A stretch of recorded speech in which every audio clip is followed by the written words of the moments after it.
कि ऊपर नीचे हो जाता है कुछ, तो चीज़ें समझ में नहीं आती है।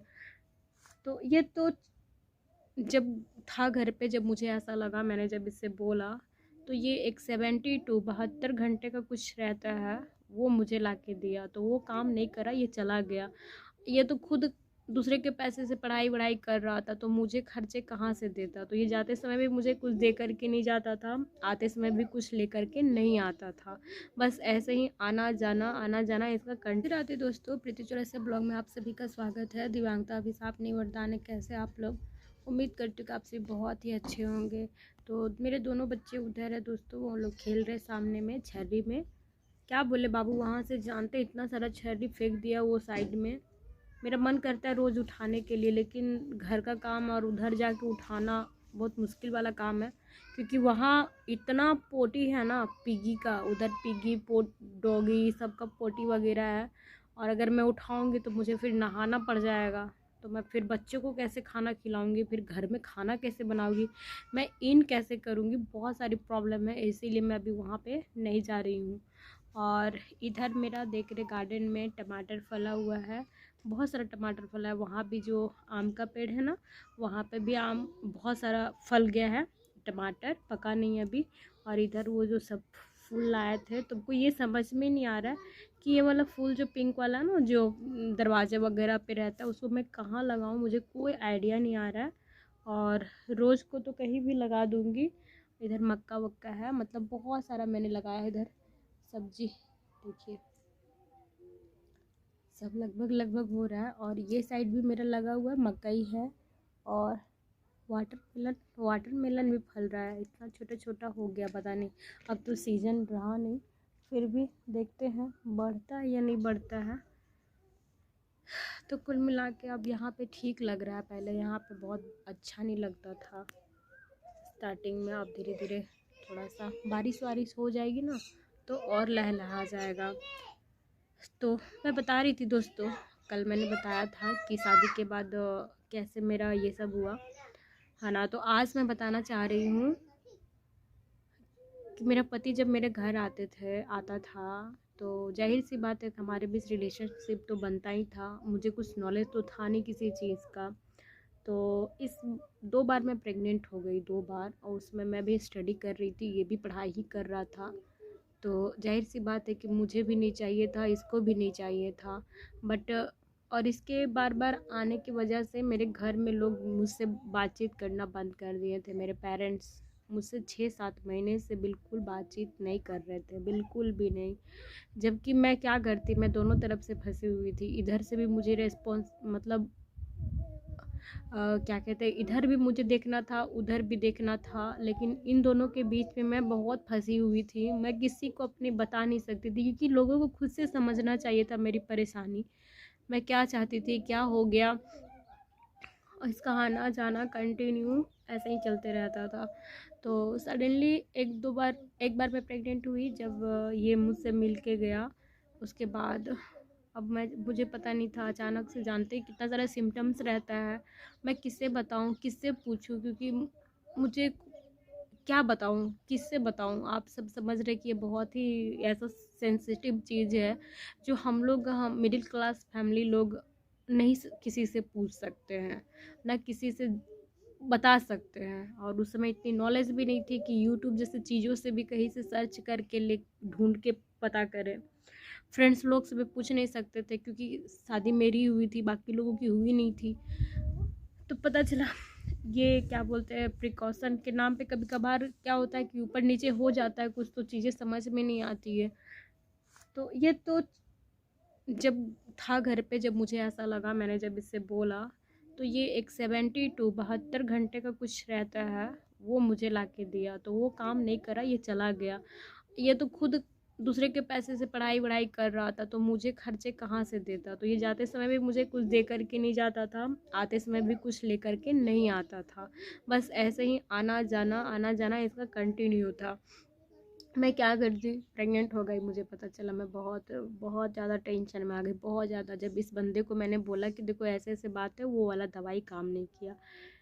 इसने कह दिया कि तुम देखो ना, किसी तरह मैनेज करो। बताइए, मैं उस समय से जो मैनेज करते आ रही हूँ सारी चीज़ों का, तो अब तक मेरे लाइफ में मैनेजमेंट ही चल रहा है। मैं बहुत परेशान हो गई, बहुत ज़्यादा। और उस समय मेरे घर के बगल में डांस क्लास कुछ बच्चे सीखते थे, तो वहाँ 2 लड़के आते थे, छोटे थे मेरे से, तो एज में बहुत ही छोटे होंगे उस समय। तो वो हमको बहुत क्या ना, मैं जैसी हूँ लोग मुझे बहुत रेस्पेक्ट के ये से देखते हैं। हम जैसों को स्पेशली बहुत केयर करते हैं। मैं हूँ बहुत मिलनसार, सबसे मिल जाती हूँ, घुल मिल जाती हूँ। तो वो लोग मुझे देख के तो बोले क्या हुआ दीदी? हम बोले कि कुछ नहीं। तो मैंने कोई परेशानी हो तो बताइए, आप तो रो रही हैं। तो फिर हम बोले कि बाबू ऐसे ऐसे बात, हम क्या बोले तुमसे, हमको कुछ समझ में नहीं आ रहा है, कैसे हेल्प ले, क्या करे। तो बोला कि दीदी हम ला सकते हैं मेडिकल से। तो हम बोले ला दो बाबू।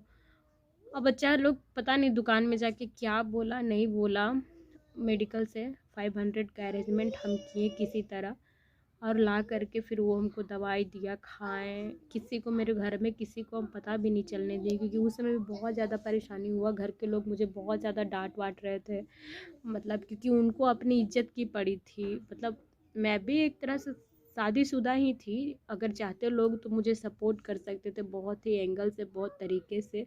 लेकिन शादी से पहले भी लोगों को मेरी नहीं पड़ी थी, शादी के बाद भी मेरी किसी की नहीं पड़ी थी। जो कुछ भी हो रहा था वो मैं झेल रही थी।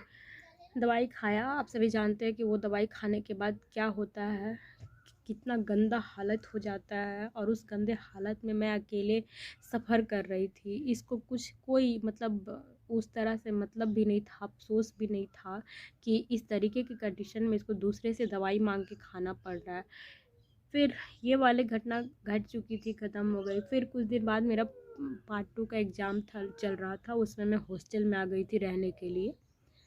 वहाँ पे जब रहने लगी तब फिर से ये वाली प्रॉब्लम हो गई फिर से। तो मैंने जब उसको बताया, उसने कहा कि दवाई ले लो किसी तरह। तो फिर उस समय क्या था, मैं बाहर में रहती थी अपने शहर में और हॉस्टल में, तो वहाँ पे मुझे कोई चीज़ का दिक्कत नहीं होता था, क्योंकि मैं ट्राईसाइकिल लेके वहाँ पे आराम से गली कूचा, कॉलेज, दुकान उकान सब जगह निकल जाते थे। तो हम किसी पे डिपेंड नहीं थे। तो दुकान से खुद से ही लेके आए, और हमको पता ही नहीं था कि फिर से मतलब इतना सारा प्रॉब्लम होगा। और सडनली जिस दिन एग्ज़ाम था ना, मैं दवाई उसी दिन खा कर के गई थी, और जा कर के क्लासरूम में मैं बेहोश हो गई थी एग्ज़ाम लिखते लिखते। तो बहुत देर तक तो टीचरों को लगा कि मैं शायद, होता है कि सो जाते हैं लोग एग्ज़ाम लिखते लिखते, तो वही हुआ है मेरे साथ। तो टीचर बहुत तेज़ी से डांटने लगे, जेंट्स थे, बहुत डांटने लगे। जब मुझे में कोई हरकत नहीं आया हाफ आवर तक, तब जाके लोगों को लगा कि कुछ सीरियस मैटर है। तो फिर जाके पानी वानी का छींटा मेरे मुंह पे मारा गया, तब मैं होश में आई। और फिर मैं क्या बताती लोगों से कि क्या है नहीं है, क्योंकि जो ब्लीडिंग था वो कंटिन्यू था। और बहुत ज़्यादा मतलब अभी मैं बता रही हूँ नॉर्मल होके, लेकिन आप सभी को अंदाज़ा हो सकता है कि एक लड़की जो कितने सपने संजोती है शादी को लेकर के। और मैंने सजाया नहीं था, बट कुछ दिनों में मेरे अंदर भी वो सारी चीज़ें आ गई थी। बट मैं था नहीं कुछ लाइफ में, मैं तब भी सफ़र ही कर रही थी। अब भी तो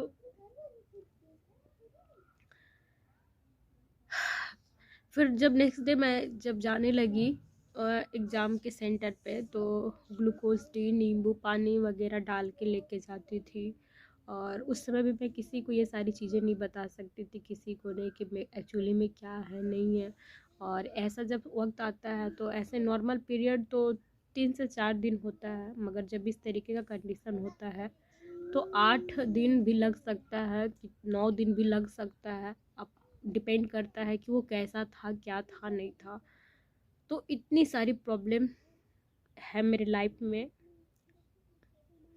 मैं इतना कुछ अपने अंदर समेट के बैठी हुई हूँ, और कुछ लोगों को इतना सेकंड भी नहीं लगता जज करने में।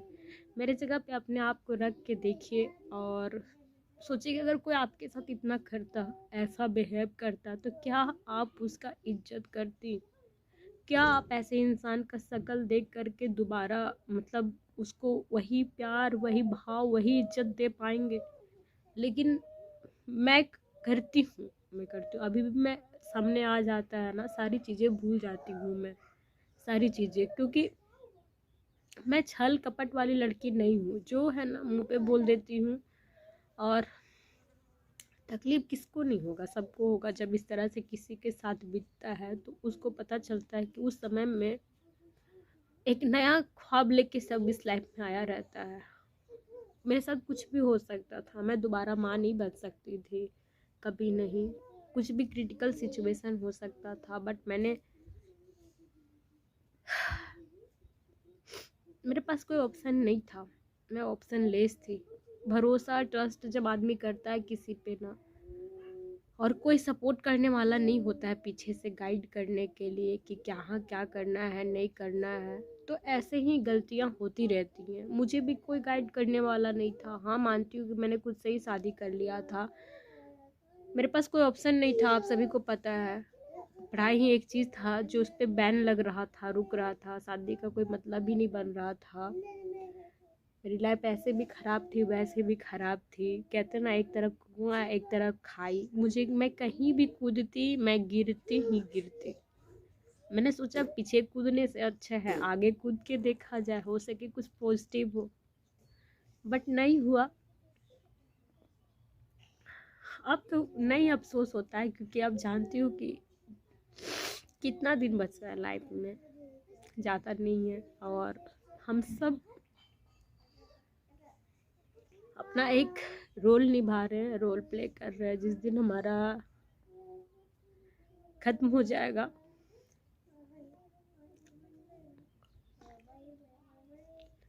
सब खत्म हो जाएगा अपने आप। और ये इधर बैठ के ये सब कर रहा है, धूल।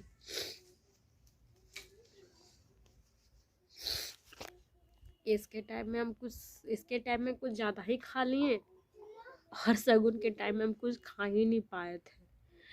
तो दोनों बच्चे में बहुत अंतर आपको देखने को मिलेगा। ये बच्चा काफ़ी एक्टिव है, वो भी एक्टिव है, लेकिन किसी किसी मामले में नहीं है। और ये हर एक चीज़ में मुझे तो इसको ही संभालने में पूरा दिन मतलब थक जाती हूँ। अभी बताइए, अभी कपड़ा उपड़ा बदल दिए, अभी घर पूरा साफ उफ किए, इस रूम को झाड़ू पोछा, इस रूम को बर्तन धोए। हम तो सुबह ही नहा लिए थे, यहाँ पे पूरा साफ सुथरा किए, सारा काम। रस्सी में कुछ और भी कपड़े, ये सारा काम करके अब इधर बैठे हैं, तो सोचे कि ब्लॉग बना लें। और वापस से ये गंदा कर रहा, अभी इसको फिर से मुझे क्लीन करना पड़ेगा। इतना सारा काम करते हैं और लोग कहते हैं कि विकलांग।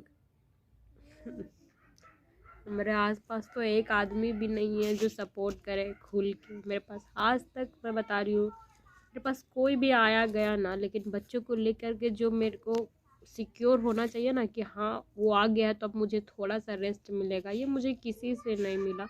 क्योंकि कोई भी मेरे बच्चों का नहीं ख्याल रख पाता है, कोई भी ना खाना खिलाना हो, ना कुछ भी करना हो।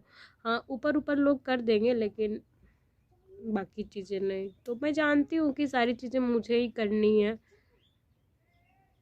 तो दूसरों से उम्मीद करके क्या अपने आप को तकलीफ़ देना। शुरू से ही सारी चीज़ें मैं ही करती आई हूँ। शायद भगवान जानते हैं कि मैं बहुत ही सुपर वुमन हूँ। इसीलिए मुझे इतनी सारी जिम्मेदारियाँ दे के रखे हैं, सब कुछ अकेले करने के लिए। आजकल कमेंट भी नहीं आ रहा आप सबका, ना अच्छा ना बुरा। बुरा आता है तो थोड़ा सा एनर्जेटिक फील करती हूँ। अभी बुरा नहीं आ रहा, परेशान होते हैं, लेकिन बुरा कमेंट आता है तो कहते हैं ना कि मतलब सोए हुए को जगाना, वही हो जाता है। मतलब कोई बैड कमेंट कर देता है तो मुझे बहुत अच्छा तो नहीं लगता, लेकिन हाँ, अंदर का जो चुलबुलाहटपन है वो बाहर आ जाता है। अभी मेरा पति भी भगा के घर आ गया है, तो क्या है कि अब ये भी शांत हो गया है, ठीक है। तो वो वाली चूल मची ही नहीं है मेरे अंदर। तो मैं ऐसे ही नॉर्मल दिनों में ऐसे ही रहती हूँ, मतलब। और लड़ाई होती है उस दिन तो आप सब देखे ही हैं कि मैं कितना चिल्लाती हूँ। तो मुझे भी नहीं समझ में आता है मैं कौन सी रूप में रहूँ। इस वाली रूप में रहती हूँ तो मैं ही रोते रहती हूँ, हाँ वो उस वाले रूप में आती हूँ तो चिल्लाते चिल्लाते पेट में दर्द उठ जाता है। तो आप सब कमेंट करके बताइएगा कि आप लोग मुझे किस वाले रूप में देखना चाहते हैं, चिल्लाते हुए, रोते हुए, या फिर मतलब बिल्कुल। और ये लड़का गर्दा मचा रहा है। हमारे झारखंड में कहते हैं ना, धूल मिट्टी जहाँ उड़ता है उसको गर्दा उड़ा देना। ये गर्दा ही उड़ा रहा है। यहाँ पे क्या बोले, ये रेत को रख करके हम बहुत ज़्यादा पछता रहे हैं, क्योंकि हम सोचे थे कि रेत का काम भी हो जाएगा जब यहाँ पे बालू वाला काम होगा, सीमेंट वाला। मगर ये फालतू का हो गया। देखिए पूरा मुंडी उंडी में लगा रहा है। देखिए, अरे पागल बच्चा, नहीं बोल रहे, तुम कुछ भी किए जा रहे हो। मत कर, मत कर। ऐसे बच्चों को सिर्फ पिटाई चाहिए होता है। सच बता रहे हैं। आप लोग सोचते हैं ना कि बच्चों को बहुत अच्छे से प्यार से ट्रीट करना चाहिए, बस ये गलत फहमी है। ये बच्चा उनमें से नहीं है। मत कर। बाय बोल अंकल आंटी को। बाय दोस्तों। डोटो।